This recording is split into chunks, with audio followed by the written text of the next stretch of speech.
Gang, what's up, squad? Oof. Shorty just dropped her phone. But, yo, so I'm at the bus station. If you guys are out here in Dominican Republic, and you want to get around, you want to get around, I highly suggest taking the metro, right? Right now I'm in Santiago. I'm in Santiago, and I'm about to head to Puerto Plata. That's how much it costs. About like $4 or $5. Nothing crazy. Yeah. I like it like this because, bro, these freaking Uber drivers, bro, you will order an Uber, they will message you and tell you, oh, can you pay more? Bro, I'm not paying more than what the application told me. Like, what kind of baloney is this? So, here, if you guys are in Dominican Republic, I suggest taking a metro if you want to get around the country. And again, I'm here in Santiago, about to head to Puerto Plata, and yeah, effective. So that's the name of the company. Here's the bus. That's the bus. Sit back and relax. The bus has AC. Even has like charging cables. Not cables, but has an area where you can charge your phone. Look at the bus. It's clean. Yeah. Real G's really sit in the back, but I don't know. Should I sit in the back? The real G's sit in the back. Is that a one-seater out there? Don't get that one-seater. Don't get that one-seater. Yeah, so if you are here, Dominican Republic, like I said, you want to take the bus. You want to take the bus around because these Uber drivers, bro, man, you order Uber and they talk about, oh, pay this, pay what? Pay what? What am I paying extra for? So, 250 Dominican pesos, which is about like $6. $6 for like almost an hour and a half drive. So, and quite honestly, like the bus is, I don't want to say just as fast, but because of like the traffic and stuff, right? Like there's motorcycles, there's cars on the road and stuff like that. So to arrive is not, you're not saving yourself that much time, you know? And plus the island isn't that big. So you literally can take the metro from here to like, you can take it here, you can go to Sosua, you can go to Puerto Plata, you can go to Santiago, and I think it even takes you to Santo Domingo because I got to take the bus to Santo Domingo to leave on Thursday. So I already checked it out. It's about like $10 to get there. So think about $10 from Puerto Plata all the way to Santo Domingo. Oof. That's a hell of a savings because I couldn't imagine how much it would cost just for an Uber ride. And even like, so my thing is too, what I want to talk to you guys about what is my experience renting like a car out here. And when I say like renting, I was renting from like a private person, not really those big like an Enterprise or Hertz, nothing like that. I was dealing with someone personal, like a local. I rented a car from this guy for about like almost a week, right? And I returned the car, and a couple days later I wanted to rent the car just for a day, just so I could drop off Shorty to the airport. He's like, oh, we don't do one-day rentals, minimum 3 days. And then he's like, if you want to do a one-day rental, it'd be $75. What? First of all, like,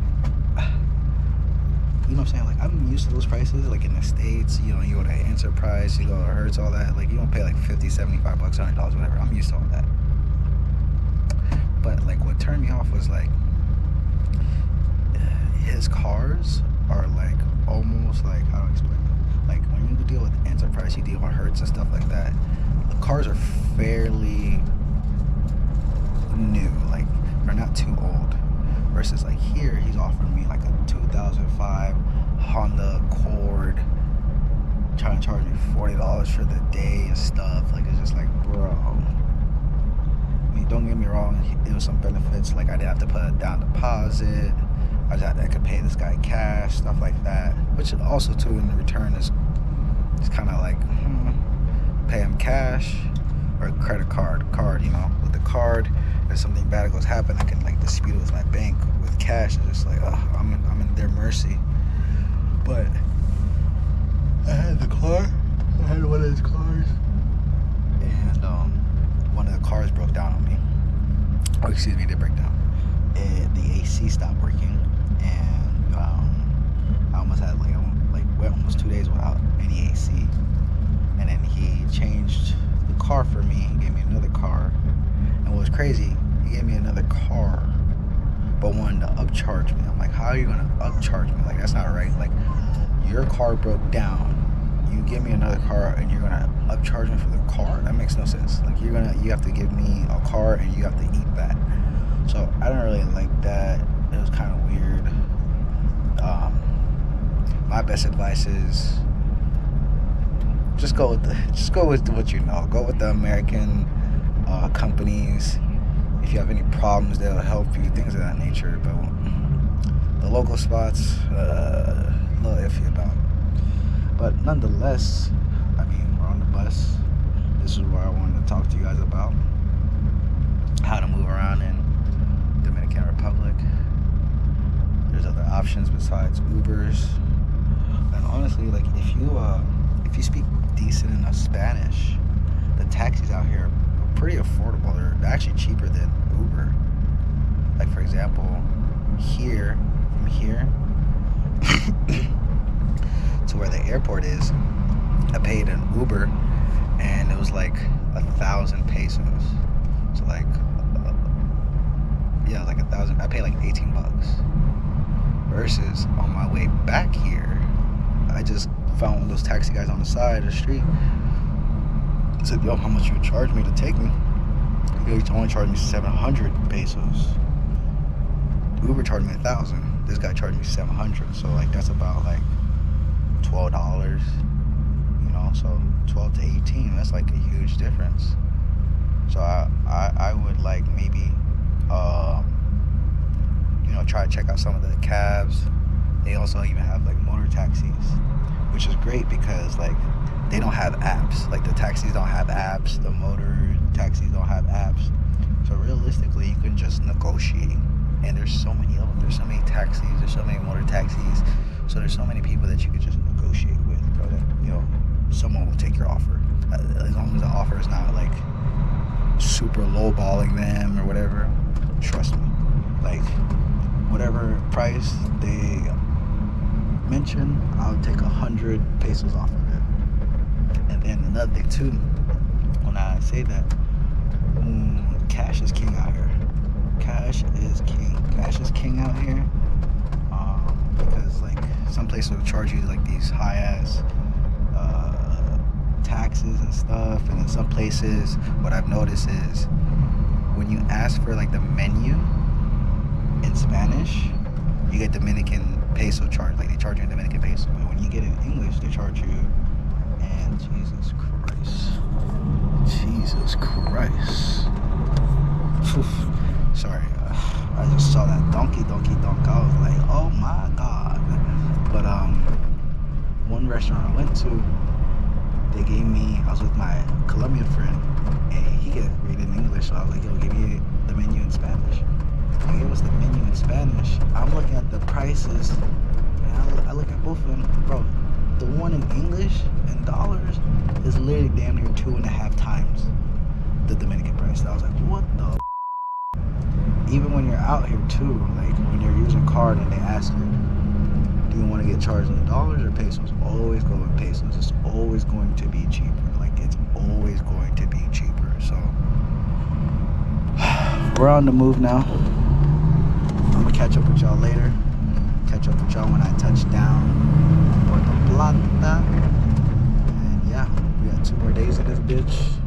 Back to Florida, bro. I can't wait to leave. Like, y'all understand? I can't wait to leave, bro.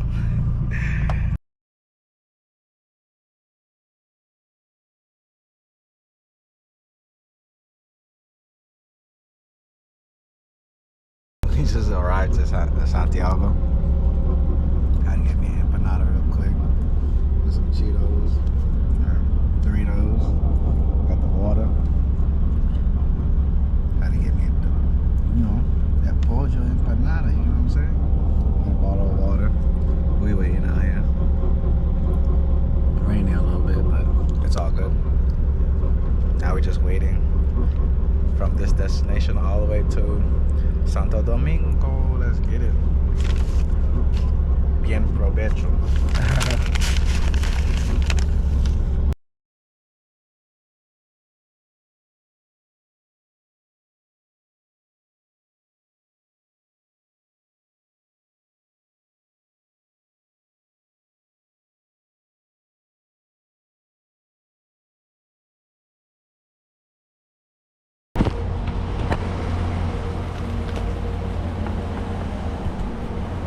So I just arrived to the hotel.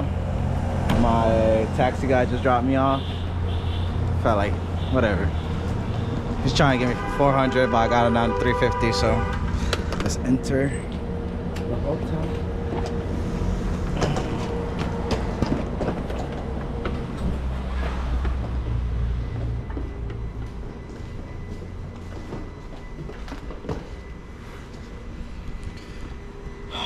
Okay.